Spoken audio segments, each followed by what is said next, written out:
कितने हैं गार्ड्स? हाँ, 2 लोग हैं। कल्पेश जी, इनके 2 गार्ड्स हैं। हाँ, उनको भी कुछ सर, उनको कहीं अलग खिलाएं?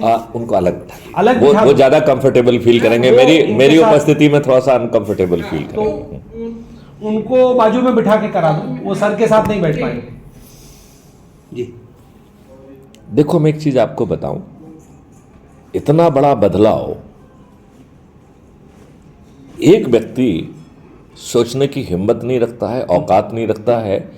जहां हम सब लोग ये बात कहते हैं कि अकेला चना भाड़ नहीं फोड़ता, फिर मैथिली शरणगुप्त के अंदर क्या ऊर्जा आ रही है जो कह रहे हैं कि हम पूरे देश को बदल देंगे, 21 महालक्ष्यों के साथ 5 मौलिक अधिकारों को आपको दे देंगे और आपको कोई कष्ट नहीं होगा, ना आपको धन देना है ना कुछ करना है। तो ये ऊर्जा कॉस्मोस से आ रही है। हमारी शब्दावली में प्रतिदिन बदलाव आ रहा है। क्या हमारी बातचीत इसमें रिकॉर्ड हो रही है? यस।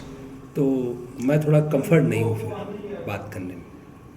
आप ऐसा क्यों करते हैं कि हम और आप बात कर रहे हैं? मैं इसलिए करता हूं कि मैं क्या सोच रहा हूं, क्या चिंतन कर रहा हूं, और जो मेरा बाहर दृश्य है, जो अंतर दृश्य है, उसमें दुगलापन नहीं होना चाहिए। नहीं, वो तो बात ठीक है सर। और हम इस प्रयास में हैं, ये ब्रह्मांड को मालूम पड़ना चाहिए।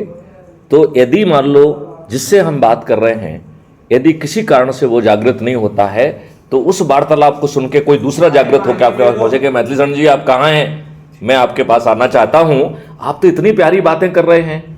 यदि इनको समझ में नहीं आ रही है, हो सकता है इनको आज नहीं समझ में आ रही है, कल समझ में आ जाएगी। लेकिन मैं आपकी बात से सहमत हूं।